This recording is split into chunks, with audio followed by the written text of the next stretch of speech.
of chapter 12, Canto 1, chapter 12.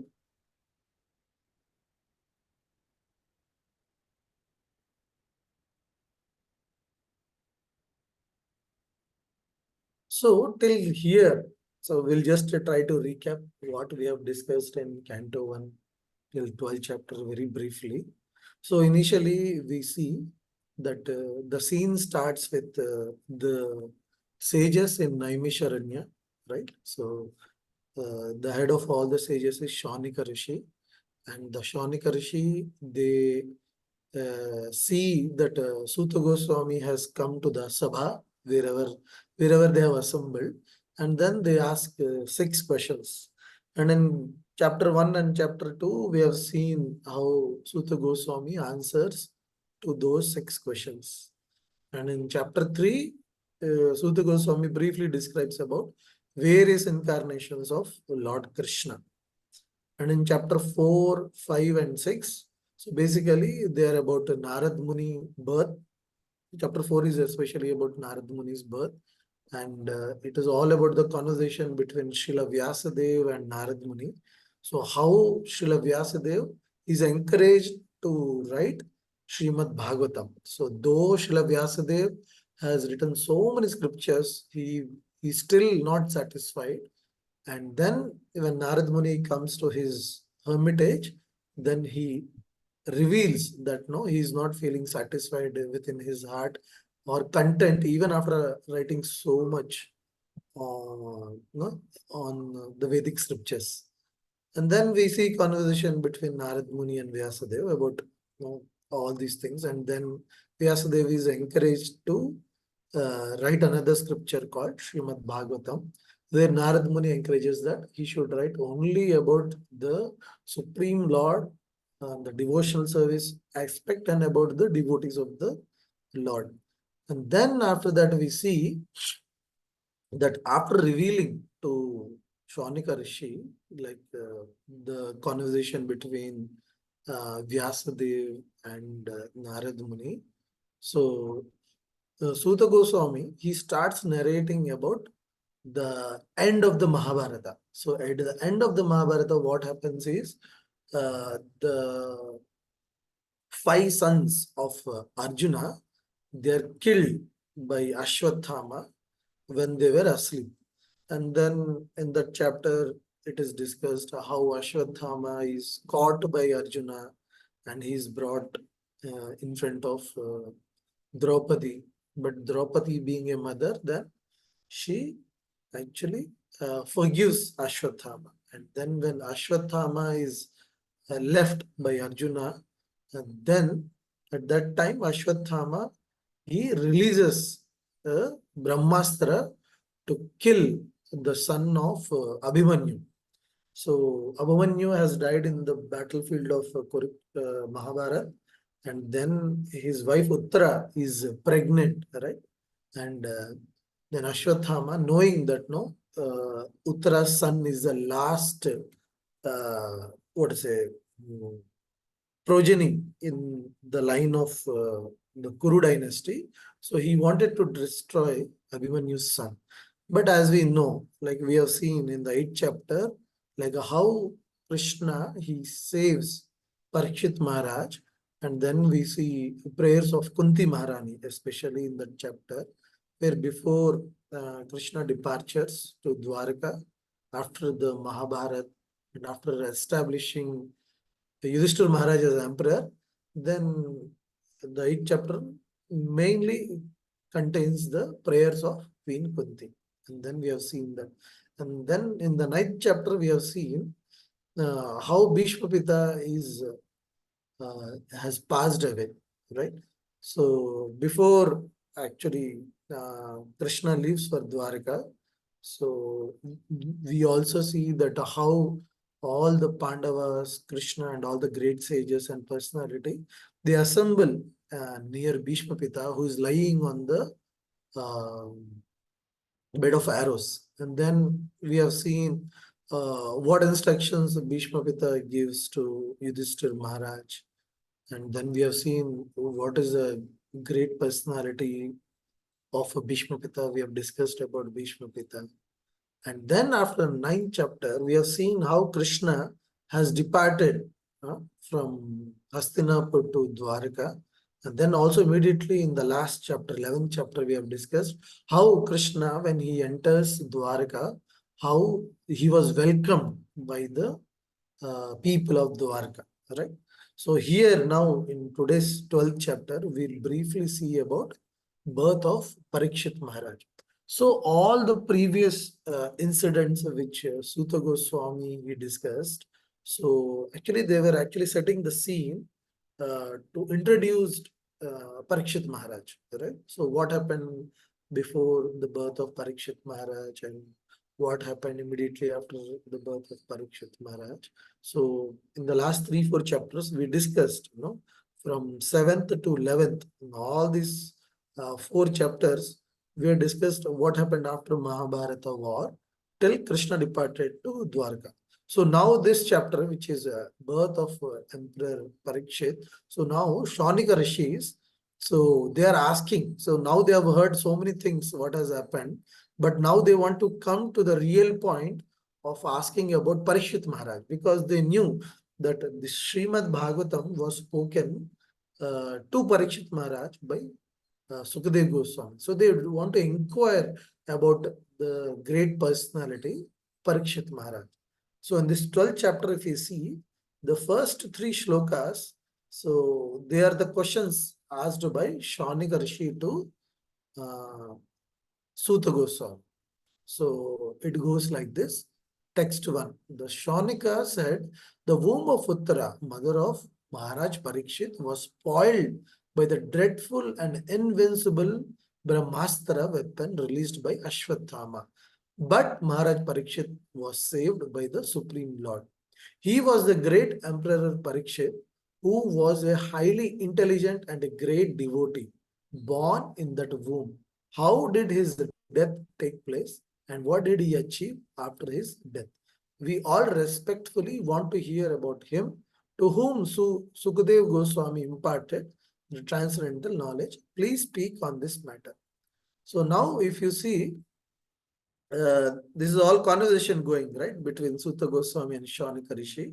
And as they are asking the questions, Sutta Goswami is revealing answers to their questions. So here we see that, Shaunika Rishis themselves, they're asking in particular about the Parikshit Maharaj. So they're asking, how great is this personality, Parikshit Maharaj, how he was born, what made him sit for 7 days continuously at the end of his life, giving up everything. So he was the emperor of the whole planet Earth, but still he gave up his beautiful wife, his sons, his complete emperor, and then he went to sit on the banks of Yamuna to hear from Sukadev Goswami. Sukadev Goswami, sorry.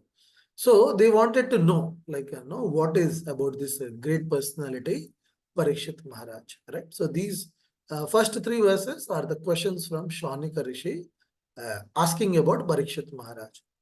And from text 4 onwards, we'll see answers to these questions by Suta Goswami. So in text 4, Suta Goswami, he actually praises Yudhishthir Maharaj, right?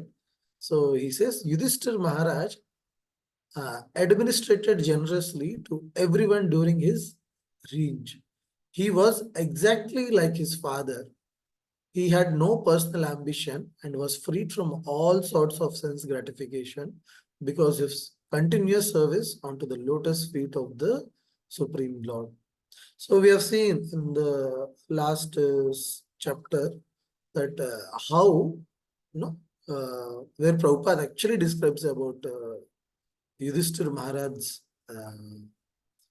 governance, right? So he makes some points like how a king, because kings are usually Rajarshis during those times, and their main aim or their main focus is to protect the dharma or to protect the praja, right? So how it is said, how during the time of Rama, Lord Rama, so all the people, in the kingdom, they're very happy. So it is also mentioned that even during the time of Yudhishthira Maharaj, because he was a Dharmapati, he was upholding the Dharma. So it was like Ramaraj, he was taking care of his praja very beautifully, right? So it is mentioned here that no, he was like a father to everyone, and he didn't had any personal ambition, and he was free from sense gratification. Right? So in Prabhupada writes that any leader in the society or any person who is taking a important role, like anybody who is a leader or a guru or a king or a father, mother, who have some dependents to look after. So they should not have any personal ambitions, right? So they should be very much chaste to their responsibility, right? So it is a saying that no, from great power comes great responsibility, right? So whenever someone has lot of power, so that power comes with a lot of responsibility. It is not that one can simply enjoy the power, right? So if someone if they simply enjoy the power, so what happens is eventually they will fall down. Like they cannot sustain in that position for a long time, right? So that's why when someone responsibly takes that power, whatever they have, and with a great responsibility, they actually adhere and follow, then they can uphold that position for a longer period, and they are able to do justice to that power, whatever they have been given, right? So if you look around, even at house or office or in society, so everybody is given some limitations in power, right? So at home, children have less power. No, they cannot decide so many things at home. So it is parents who decide a lot of things. And probably in family also, there is father or head of the person who decides so many things, right? And he has a lot of power in taking decisions. But at the same time, he's having a responsibility also. Similarly, king or probably a teacher in a school, like that, right? So when there is a lot of power, then there is a lot of responsibility also, right? So here, Prabhupada, he explains about Yudhishthira Maharaj, how Yudhishthira Maharaj is uh, not having any personal ambition, and he was free from sense gratification, because once a person who is in position has a tendency of sense gratification, then sense gratification becomes the center point for them, right? So with whatever power they're having, then they see how they can use that power to satisfy their senses. So that's why here Parikshit Maharaj is praising Yudhishthira Maharaj, like how a person, because a king like him is so eligible to have a son like Parikshit Maharaj. So because basically he's setting a scene here, telling that no, a person worthy like who is having so many good qualities. So obviously, he will have a great son, right? And further, in text number 5th and 6th, it is described about how the kingdom of Yudhishthira Maharaj was flourishing. It was so flourishing that even the demigods, they were enchanted to see the opulence of King Yudhishthira Maharaj. And it was not that he was having material opulence, because when compared to heavenly people, so they would have a lot of material opulence, right? So when compared to people in India, obviously the developed countries, like people who are staying in America or so, they will have a lot of opulence materially. But if they have to appreciate India, so they have to appreciate India only in terms of it riches of spiritual wealth, right? So here also, when Sutta Goswami, he mentions like how the heavenly beings, they're enchanted by King Yudhishthira Maharaj. So they're enchanted by his opulence of service attitude to serve Lord Krishna, right? Because we know, right? So even in Bhagavad Gita, Krishna talks like, no, as we get lot of sukruti, right? So we do lot of pious things.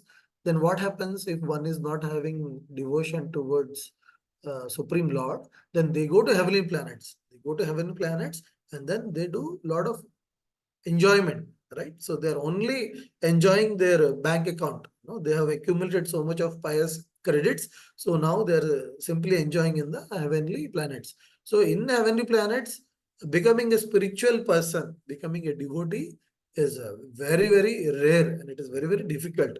It is as good we can understand, like if with in current position, if someone gives a lot of power and opulence to us, someone gives us a lot of beauty, like we may be little old, so someone says, okay, you become young, so we become 18 or 20, and then they give a lot of power also. They make you probably chief minister of Karnataka, and then they give a lot of wealth also. They say, no, you will have 1 lakh crore in your bank account.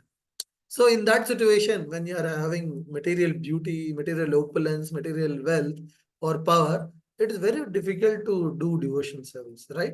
So all the people in heavenly planets, they are in same situation, right? But when they are able to be attracted to Yudhishthira Maharaj, what they are attracted, they are not attracted to the opulence of Yudhishthira Maharaj's empire. No, it is not that his kingdom is having so much of opulence and the heavenly people, they are attracted to the opulence or beauty. No. So they are mainly attracted to the beauty of Yudhishthira Maharaj service to the Supreme Lord. Because every moment of their life, Yudhishthira Maharaj and all the Pandavas, who were great, staunch devotees of Supreme Lord Krishna, they were always doing devotion service to Krishna. They were always remembering Supreme Lord Krishna, right? So that is what they're attracted to.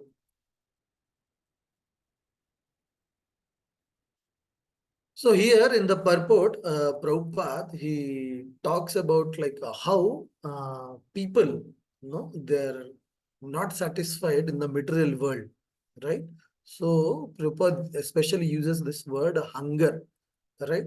So when we feel hungry, how we are, no, we are not stable in mind, right? So we want to actually quench our hunger or satiate our hunger, right? So if you have not had food for a whole day, then in the evening, you are eagerly waiting when to break the fast, when we will have prasadam, like that, right? But here in the material world, Prabhupada talks about the hunger, where everyone is feeling hungry at all time, and everybody misunderstands that this hunger can be satisfied by material sense gratification or material opulence or material achievements, right? So Prabhupada says like there are so many people who are having a lot of riches, a lot of power, they're celebrity, they're famous, they have so many things, right? But still they are also feeling hungry. No, they also think that something is missing in their life. So Prabhupada mentions that this hunger can be satisfied only by spiritual food, right? So everybody misunderstands that no, this hunger can be satisfied by material sense gratification. So Prabhupada says, no, this is what is illusion. This is what is Maya, right? So he categorically, he explains like how we are put into illusion, right? So if all of us, we feel hungry in our life, we feel that something is missing, we are not satisfied, but everybody of us, we have plans to satisfy ourselves. No, we think, okay, if I do this, if I achieve this, no, I'll feel happy, right? But we have also observed in our life, so whatever we have achieved, we thought, okay, if we achieve this, then we'll feel hungry, sorry, we'll feel satisfied. Then we know after achieving that thing also, we don't feel satisfied, right? So a kid is there who is like very young, 18 years, going to college, then he thinks, okay, if I get a job, I'll be very happy. But once that kid gets into job and earns also, then he thinks, okay, now I need some companion, I need to get married. Then when he get married, then again he thinks, okay, he needs to have kids.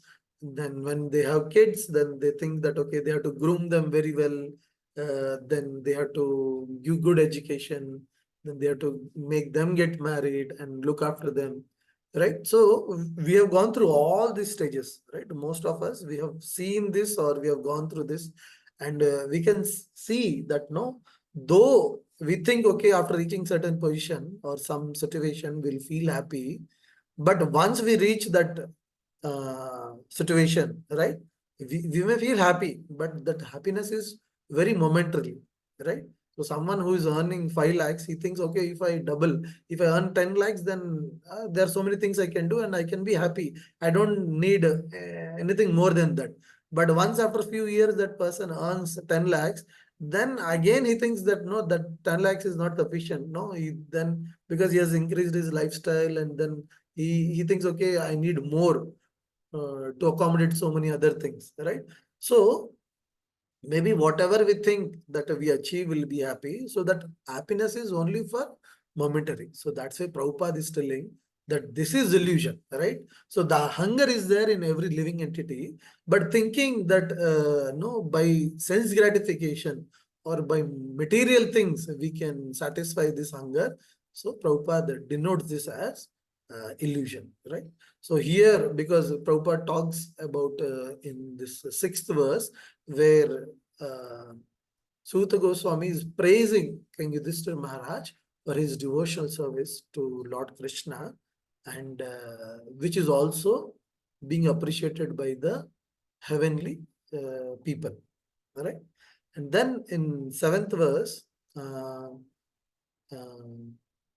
so from seventh verse to probably ninth or 10th verse, Suta Goswami talks about the actual birth of Parikshit Maharaj, right? So now Suta Goswami, he says that when Parikshit Maharaj was born in the womb of Uttara, so he was suffering with a lot of heat. And where from this heat was coming? This heat was coming from the Brahmastra, which was released by Ashwatthama. And then Suta Goswami, he clearly gives a description how the Supreme Lord, he appears in the womb of Uttara in a size of a thumb. So how much is the size of a thumb? So in that size, Lord Krishna completely in the size of a thumb, he appears in the womb of Uttara, and the descriptions are given that Parikshit Maharaj can see clearly the Supreme Lord. No, he can see clearly all his features, his face, his hand, everything. And then there's a description about the Supreme Lord. Now, how beautiful his complexion is, like it is blackish, and he's wearing a yellow dhoti, and he's having 4 hands, and then he's having a crown, and he's having earrings, and how his eyes are like molten red, and how the gada, which is the Lord carries, so how it is encircling the Supreme Lord and Parikshit Maharaj. So basically, the gada, it is encircling, and in that way, it is dissipating the radiation. Whatever radiation or heat is caused by the Brahmastra, so that gada is encircling so fast, so quickly, that it is dissipating the heat, and it is protecting Parikshit Maharaj. So those descriptions are given by Suta Goswami here. And then after hearing that how he got saved by the Supreme Lord, now the Suta Goswami talks about how, after birth of King Parikshit, what is happening. So generally what happens whenever there is a child being born, so immediately, at least if not today, in these times, generally, no, they try to make the horoscope of the child who has born, right? And they try to see the characteristics, what are the gunas of the child, and their astrologers who can actually predict, what would be the future of the personality who is born, right? And of course, there is a namakaran samskara which is done. So all these things are there. So here in purport, Prabhupada explains like how in Vedic culture, so we have to follow certain purificatory process, right? So for a person who is taking birth, he has to go through a certain purifying process, right? Like before taking birth, the garbha, what is that? Garbhan sanskar. Garbhadan sanskar is done, right? And then after when the child is born, then there is namakaran, then there is food eating purification process is done. And then when the child becomes a little like young or probably about 10, then there is this purification process of uh, Jenu, right? So that samskara is done, and then this marriage, that samskara is done, right? And even for a woman, when they're pregnant, I think 8th or 9th month, there is one purification process, Srimantam, they say. So like that, there are so many purification processes which we follow actually as per the Vedic culture. So Prabhupada in the purport, he mentions that how it is important for us to go through all these purificatory processes, right? And then Prabhupada also explains about Pancharatrika Vidhi actually. So in ISKCON, Prabhupada has given this Pancharatrika Vidhi where a person can be elevated even from Shudra level to a Brahmana level, right? So generally there are two Vidhis. One is Pancharatrika Vidhi and one is Vedika Vidhi. So in Vedika Vidhi, only people who are born in Brahmana, they can actually go through the process of being a Brahmana, right? But if others who are like who's born in Shudra in other caste, so they cannot become a Brahmana as per the Vediki Vidhi. But in Pancharatrika Vidhi, a person can be elevated spiritually from whatever position he is to Brahmana, right? So in ISKCON, we follow this Pancharatrika Vidhi, where a person who is born ignorant, like it is said in scriptures, like, everybody who is born in Kali Yuga is a Shudra, right? So though they may think, okay, their family is a Brahmana lineage family and they're born in Brahmana. So, but in Kali Yuga, the scripture says that everybody is born as a Shudra. So for a person to uplift spiritually from Shudra, so we have taken up this Pancharatrika Vidhi. So this is also is explained by Prabhupada.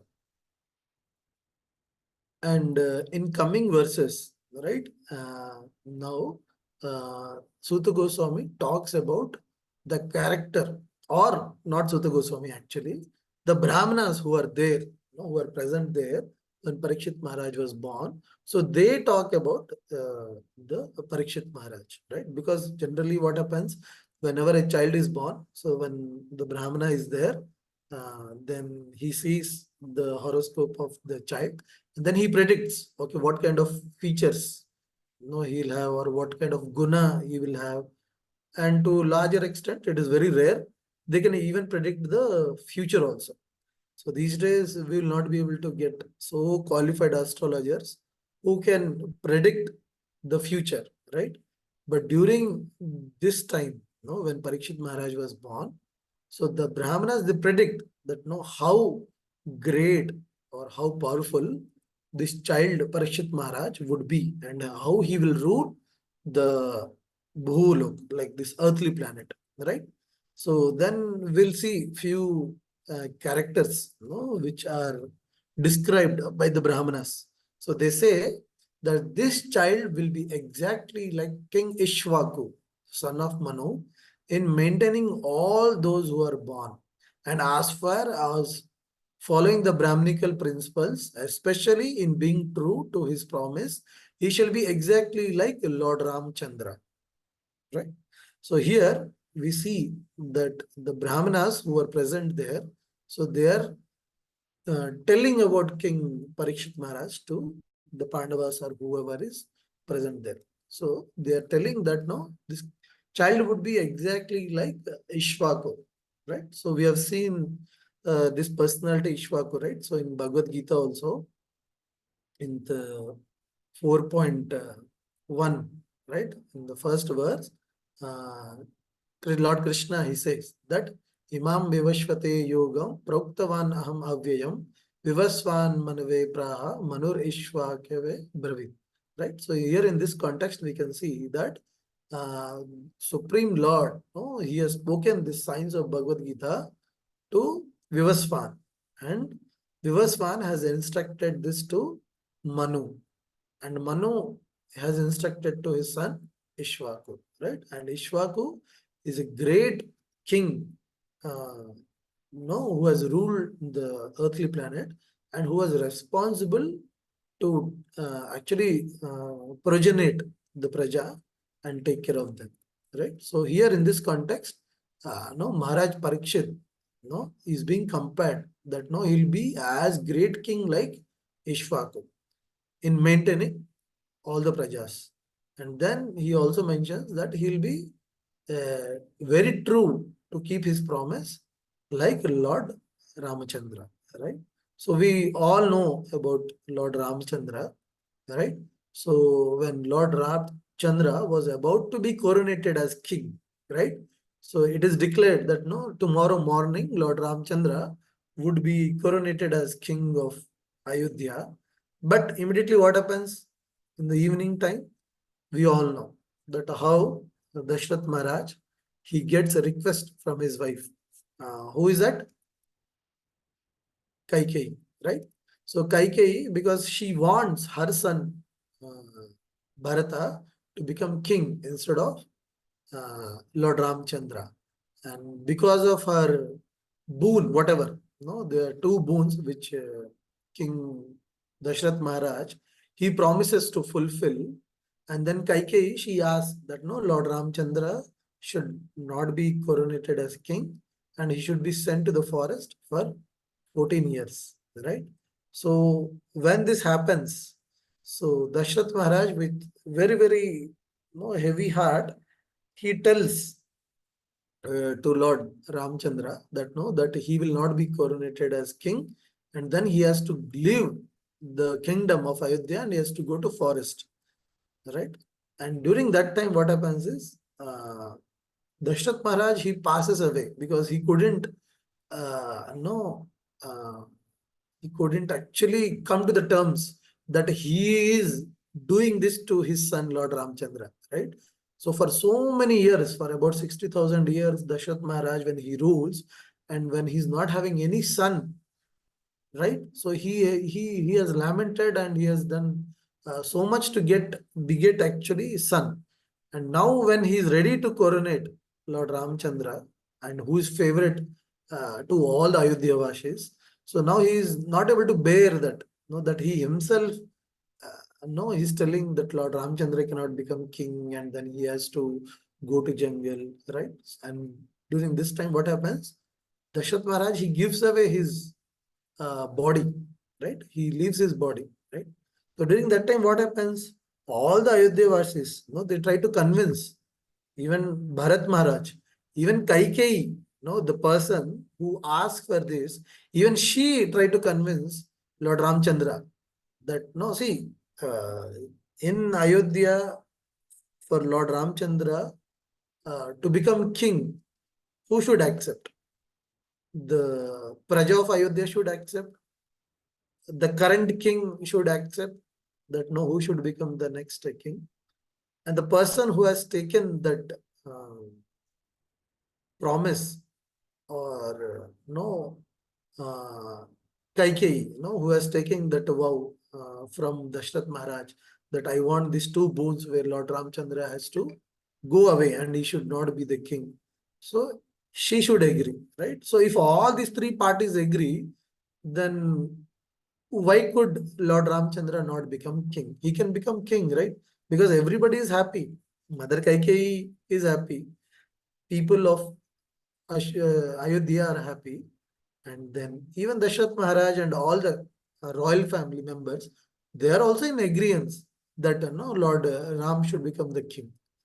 So if you look at the situation, no, if we be in such a situation, then we think, okay, what is the need for me to go to forest? Because now nobody wants me to go. Even the person who is asking me to go also is agreeing that no, you should not go. You have to become the king, right? But even in this situation, Lord Ramchandra, because his father has given a word to Mother Kaikeyi that no, that whatever promise I have given to you, I'll fulfill, right?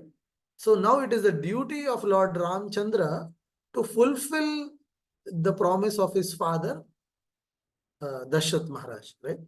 Only to upheld that dharma, that being a son, that he could actually fulfill the promise of his father, Lord Ramchandra goes to forest. Otherwise, there is no reason for Lord Ramchandra to go to forest. Just to keep, to uphold the promise which Dashrath Maharaj has given to Mother Kaikeyi, and that his promise should not be broken.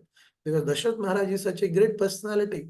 And how can he has that one small mole on his character that no, Dashrath Maharaj, he has given so much of promise to Mother Kaikeyi, but he was not able to fulfill it. So Lord Ramchandra didn't want that to happen. And only for uh, not having that bad remark on the character of King Dashratha, he just fulfills that promise by going to forest for 14 years. So can you just imagine someone doing, irrespective of the whole situation being very positive, that no, he did not fulfill that promise actually. But still, Lord Ramchandra, he went ahead to fulfill the promise of Dashrath Maharaj. So in this way, we can see that how King Parikshit Maharaj is being compared to Lord Ramchandra in terms of being truthful to keeping promises, right?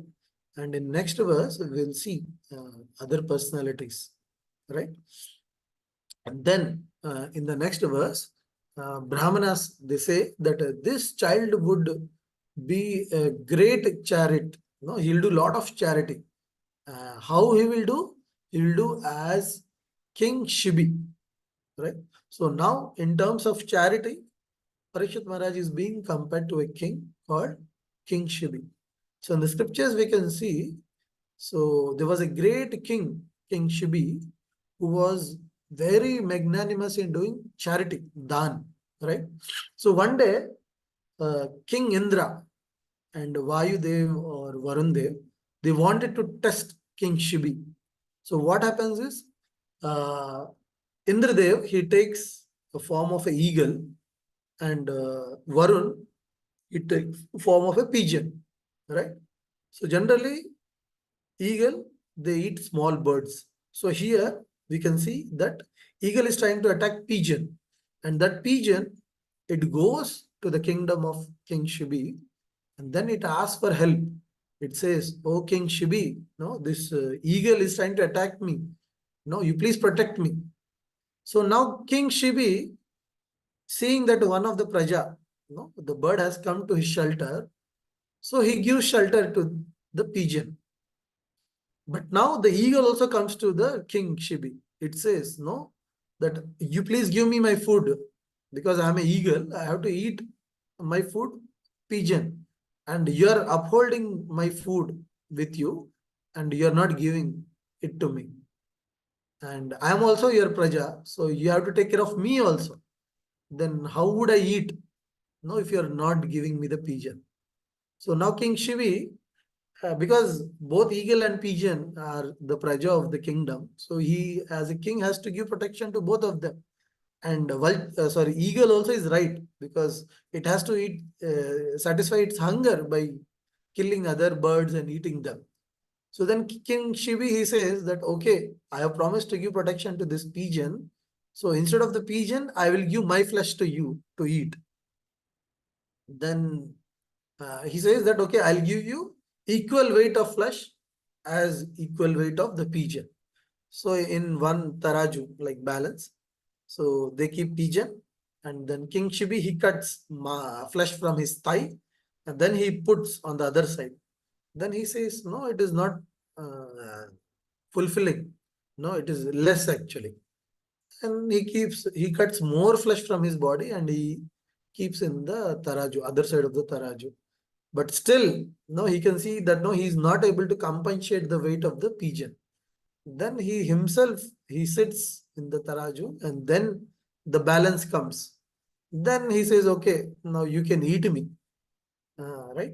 So then at that moment, the eagle and the pigeon, they take their original form, no? King Indra and Lord Varuna, and they praise King Shibi and saying that, no, we were just trying to test your magnanimity, know how much charitable you are. So here we can see that the Brahmanas, they are comparing King Parikshit Maharaj, that he'll be charitable person as good as King Shibi, right? And then in the next verse, or sorry, in the next line, they say that he will expand the name and fame of the family like Bharata, who is son of Maharaj Dushyanta. So now we know different characters, no? Bharat. So one is Bharat Maharaj from Ramayana. One is Bharat Maharaj from who is son of uh, what is that incarnation? Jad Bharat, right? And then this Bharat is his son of Dushyant. So this is Dushyant. He was married to a queen called Shakuntala, and he was very much attracted. No, she was very beautiful. It is mentioned in the scriptures that Shakuntala was very beautiful woman. So they beget a child, Bharat.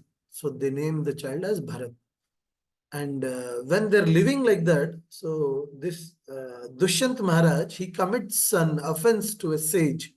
And then he get cursed by that sage, saying that you will not remember your family. And when he's cursed like that, Dushyant Maharaj, because he is not able to, because of the curse, he is not able to remember who his wife is, who his son is, or who his kingdom is. Then he lives and goes to forest. And this Shakuntala and this child Bharat also, so they are also they also go to the forest, and now he is brought up. That child Bharat is brought up in the forest environment, right? So it is said, no, it is like a modern Tarzan. Like, no, we have heard of stories of Tarzan, like how small kid he is in the forest, he is taken care by the animals of the forest, and he grows between them. So this Bharat also, he grows same like Tarzan between the animals. So he becomes so powerful that he can subdue uh, anyone actually, no? Because of his uh, bringing up in the forest, right? So that's why here, and then he also later becomes a great king. So here, Parikshit Maharaj is being compared to this Bharat, no, the son of Dushyant. And in the next verse, the Brahmanas, they compare the King Parikshit that he'll be a great bowman as good as Arjun. He'll be irresistible as fire and unsuppressible as the ocean. Right? So we very well know about uh, Arjun, how great warrior he is, and how great archer or bowman he is. So here the Brahmanas, they compare that no, he will be a great warrior as Arjuna. And in purport, Prabhupada, he gives so many incidents about Arjuna, no, Arjuna's bravery. Like, for example, how during one time when they were in forest, uh, uh, the king, Duryodhan, right? So he also keeps a camp beside the Pandavas in the forest. And while trying to show off his kingly opulence and his enjoyment, so he wanted to make sure that even though the Pandavas were in the forest and even though Duryodhan was in the palace enjoying, but still he was not satisfied. So he was thinking, no, I have to show them, I have to show to the Pandavas that I am enjoying. and then I want to see them that no, they're suffering. So with that intent, Duryodhan, he goes to the forest and he makes where Pandavas are staying, and wherever Pandavas are staying in the forest, he keeps his camp. No, he keeps his tent along with all the soldiers, and they enjoy a lot. So he wants to make sure that the Pandavas observing that he's enjoying. So during this time, what happens in the forest? So Duryodhan, he misbehaves with the local community women, and the local community people, they were Gandharvas. No, they were actually from the higher planet, and because he misbehaves with the Gandharva women, so all the Gandharvas, they come attack, and they, what to say, they tie up Duryodhan, and they're able to kill him actually. So during this time, what happens? The one of the soldier, he goes to the other camp where Pandavas are staying, and then they inform that no, like this Duryodhan has been captured by the Gandharvas who are there. You please help him. And then initially Arjuna and Bhima, they are hesitant to help. But then Yudhishthira Maharaj, he says, no, Duryodhan is our king, and it is a duty of a people or a praja to protect the king. So we have to go and help him. So then Arjuna and then Bhima, they go and then they fight with the Gandharvas. So in the purport, Prabhupada mentions that no, not any ordinary person can fight a Gandharva, right? Especially human beings. No, human beings are having very, very less power when compared to Gandharvas. But even though Arjuna was able to subdue all of the Gandharvas who were there, and he was able to release Duryodhana, right? So this is one of the incident Prabhupada mentions on the purport, showing how great warrior Arjuna is, right? And then we know there are so many things, no? Then he goes, he fights with Lord Shiva. Then Lord Shiva also becomes very impressed with Arjuna and give him lot of astras, right? So in that way, we all know the uh, capability of Arjuna. So here, the Brahmanas, they're comparing Parikshit Maharaj to be a great warrior as Arjuna. And then in the next verse, 22nd verse, they say that this child will be as strong as lion and as worthy a shelter as the Himalayan mountains.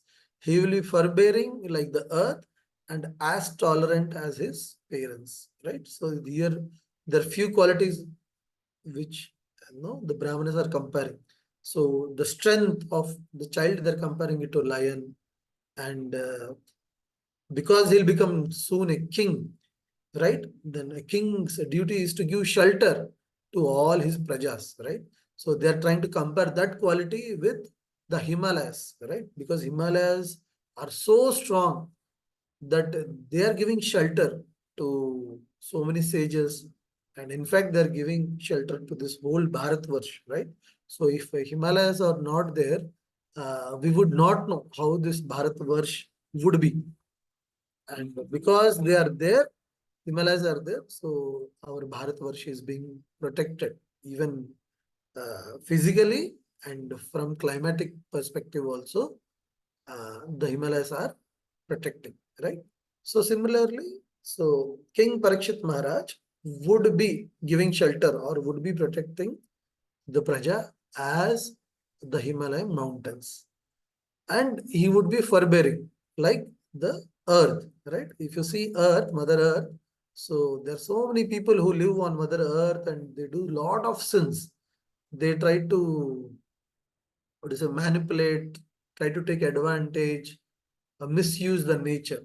But still the Mother Earth is forbearing. No, it will let everybody live, right? So here Brahmanas are comparing that King Parikshit Maharaj would be forbearing as good as the Mother Earth, right? And he'll be tolerant as his parents, right? Because Pandavas, we know, right, especially from their childhood, from their very young age till the war of Mahabharata. So all those years, they become what is it? Kumara, then adult, then they get married, they get children. So all through their life, They have gone through so many problems.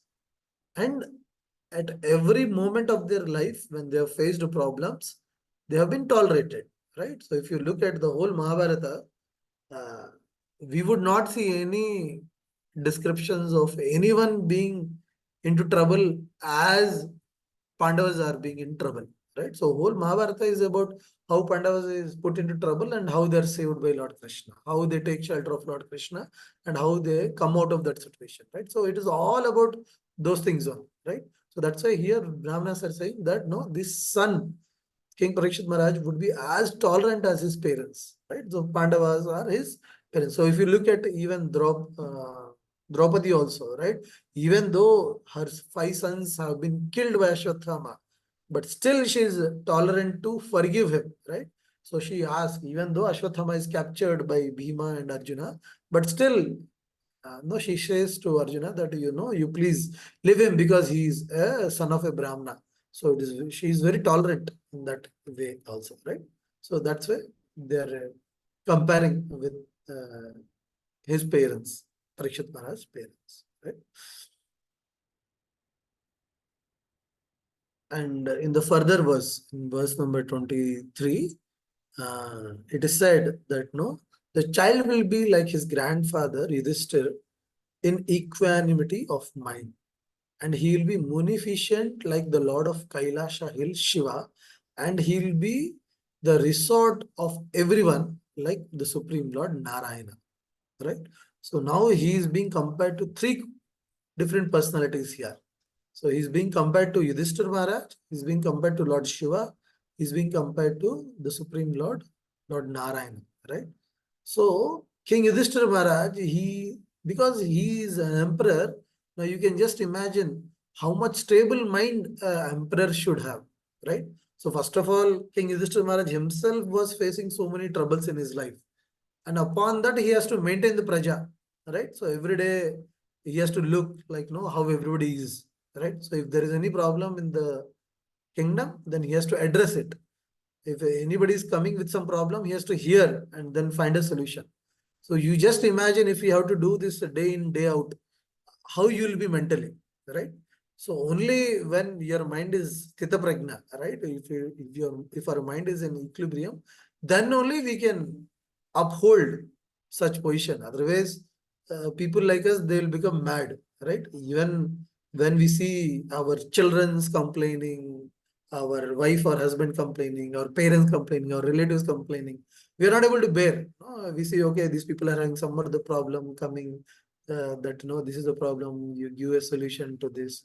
Now you just imagine the position of King Yudhishthira Maharaj. He has to look after so many people, and he has to look after their welfare and their problems.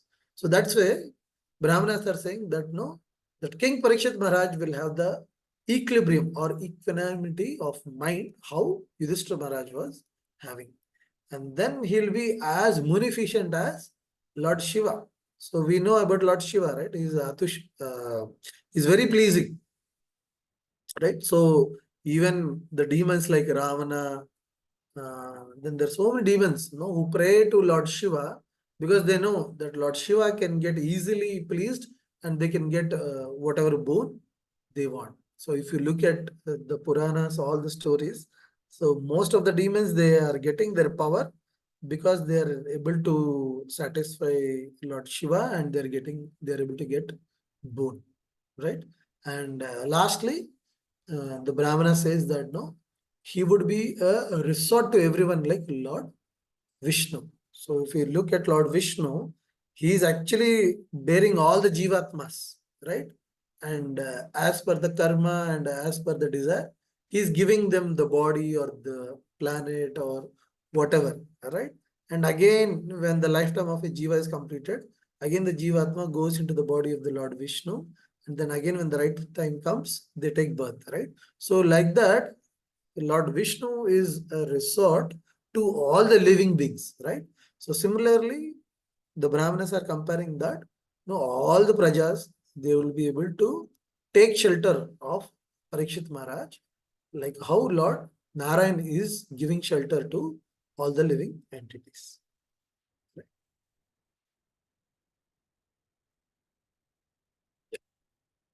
And then no, in the further verses. So I think this would be, I think, the last comparison.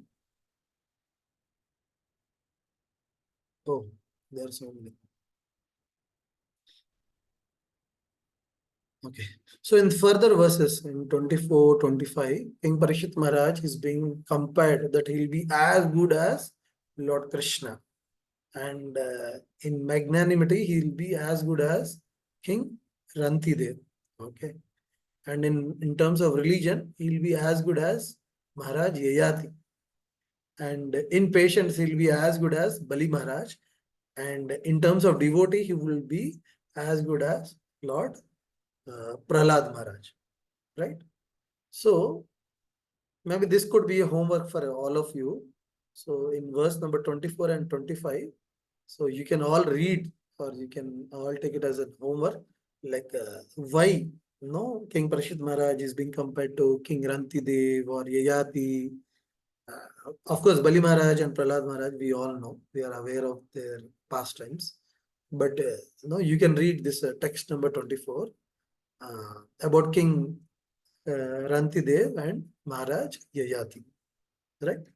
And after this, after talking about the characters or guna of Parikshit Maharaj, they also tell that know how he will become a prominent personality in what to say in upholding the religion and actually bringing he'll become the reason to bring the Srimad Bhagavatam, right?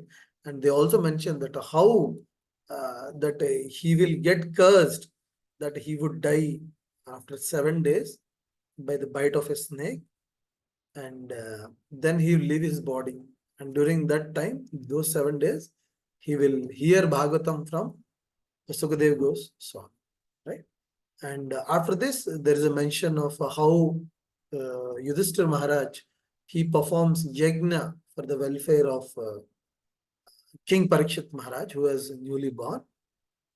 So with that, the description of this chapter ends. And in the next chapter, we will see how Dhritarashtra, right?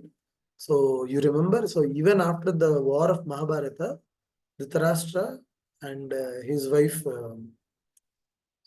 Gandhari, no, they're still staying in the kingdom. So now in the next chapter, we'll see how Dhritarashtra is quitting the kingdom and he's leaving his body. So in this chapter, we have focused, we have seen exclusively the birth of King Parikshit, right? So in the previous chapter also, we have discussed like how Parikshit Maharaj has born, how he has been saved by Lord Krishna from the Brahmastra. But in this chapter, we have detailedly seen like how the Brahmanas, they are talking about the King Parikshit Maharaj, how his characters are, how he will die, how he will leave his body, and how he will become sole reason for the advent of Srimad Bhagavatam, which is spoken by Sukadeva Goswami. Right. So with this, we'll end today's chapter's discussion. Ganthraj Srimad Bhagavatam ki Jai, Srila Prabhupada ki Jai. So if anybody is having any questions, we can discuss some questions. हरे कृष्ण प्रभु जी, प्रणाम। हरे कृष्ण प्रभु जी, इसमें परीक्षित महाराज ने वूम में कुछ prayers किए थे क्या Lord Krishna से? वो पे हाँ, मतलब हाँ, एक वर्णन आता है. There is one description in probably 6th or 7th verse when Lord Krishna is actually protecting. So in the purport, Prabhupada mentions that every living entity, when they're in womb, so they're in the womb for 9 months, right? हर बच्चा 9 महीने पेट में रहता है, गर्भ में रहता है. After 9 months, he comes out. The child comes out. So in the purport, Prabhupada mentions that for 7 months, the child is able to bear in the womb. But after 7 months, what happens is the child becomes aware of the environment. कि मैं कहाँ हूँ, कौन सी स्थिति में हूँ. And then he becomes very, very, very with a lot of intensity, he prays to the Lord that no, you bring me out of this situation, no, मुझे इस जगह से निकाल दो, बस इस जगह से निकाल दो, मैं आपकी सेवा करूंगा, मैं आपका भक्त बनूंगा. आप जो बोलोगे मैं वो करूंगा, right? So it is not only about Parikshit Maharaj. Actually, every living entity thinks like that. So one good thing about Parikshit Maharaj is during this time when Brahmastra was released, he prays to the Supreme Lord for protection, and the Supreme Lord comes to protect. But the only difference is even हम लोग भी जैसे कोई normal जीवात्मा, whenever they are taking birth, they also pray and they also come out. But once we come out, we forget, right? We are busy with our own life.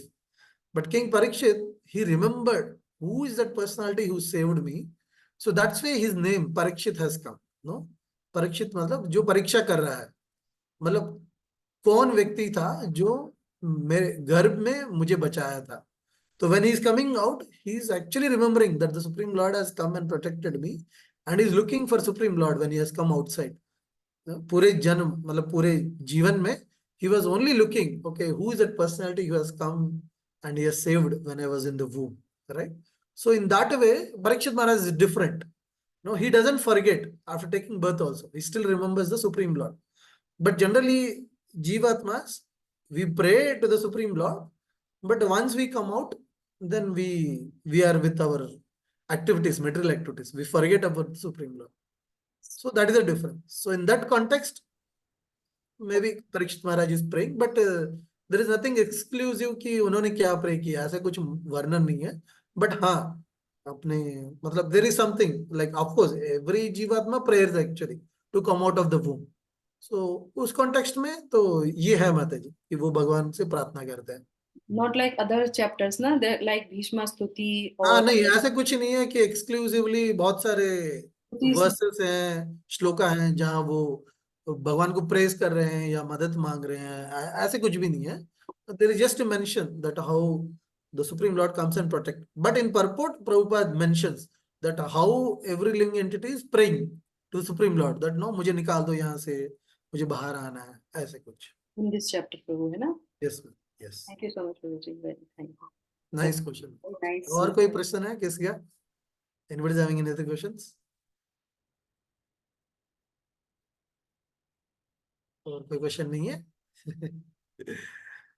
So we have to be very, no, ये जब हम वर्णन सुनते हैं भागवतम से, so it is for our benefit that no we have to understand know how, especially from this chapter we can know that know how great devotees like Yudhishthira Maharaj, Parikshit Maharaj, no, they even have to leave their body, like no, they have to live, right? But in their life they have made sure that they led a Krishna conscious life. No, even we have seen in 5th or 6th verse, no, Suta Goswami, he says that no, even the demigods, no, they are very much attracted to Yudhishthira Maharaj's kingdom. That is because he was serving Lord Krishna. He was doing service to Supreme Lord. So हम ये सीख सकते हैं कि no, how we should also no, with this lifetime whatever we have been given, we are very fortunate no to read Bhagavad Gita no by the mercy of Srila Prabhupada. हमको पता है कि ये कलयुग का धर्म जो है हरि नाम या हरे कृष्णा मंत्र का जाप करना है. तो और चैतन्य महाप्रभु कौन है, मतलब भगवान स्वयं चैतन्य महाप्रभु के रूप में आके भक्ति कैसे करना है, कैसे एक भक्त बनना है, वो खुद अपने एग्जाम्पल से सिखाते हैं, right? So we have to take away this point कि हमको हमको बहुत सीरियस होना है. We should not take bhakti very lightly. So with whatever time we are having, every moment we have to spend in the service of the Supreme Lord. So it could be by chanting, by preparing prasadam, or by taking care of our family, or by doing our occupational duty, like काम पे जा रहे हैं या कोई business कर रहे हैं. तो जो भी है हम हर वक्त भगवान को सोच के, भगवान को अर्पण करके हम प्रति कार्य जो है हमको करना चाहिए, right? So in that way we become Krishna conscious 24/7. हमको ये नहीं है कि भगवान का नाम ही लेना है या भगवान का स्मरण करना है.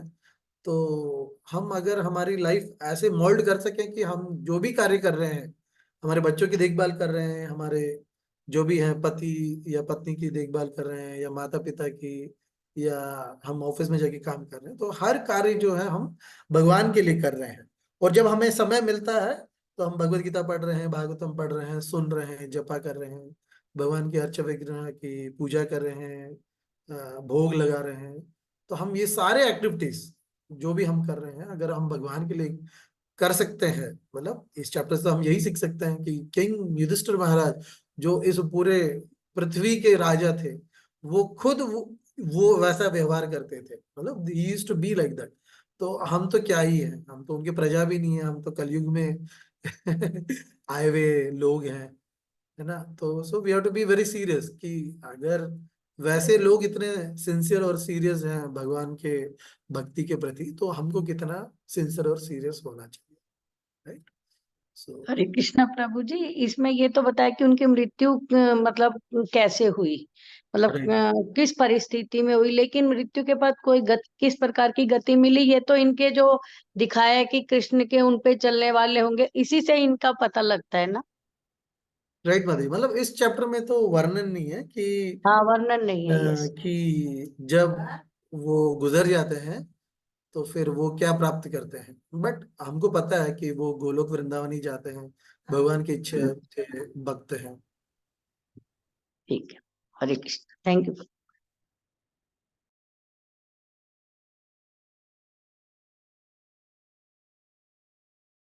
थैंक यू प्रभु जी, दंडवत प्रणाम, बहुत सुंदर डिस्क्रिप्शन दिए हैं चैप्टर का। पूरा चैप्टर क्लियर कर दिया प्रभु जी ने, पूरा चैप्टर एक एक चीज से ना, बिल्कुल ऐसा लग रहा है कि सारा याद हो गया। जाता है ना, फर्स्ट चैप्टर में क्या, सेकंड चैप्टर, थर्ड चैप्टर में यस फिर यस बार बार बताते हैं तो रिवीजन हो जाता है। मैं तो भूल जाती हूँ, वो तो अलग बात है। नहीं नहीं,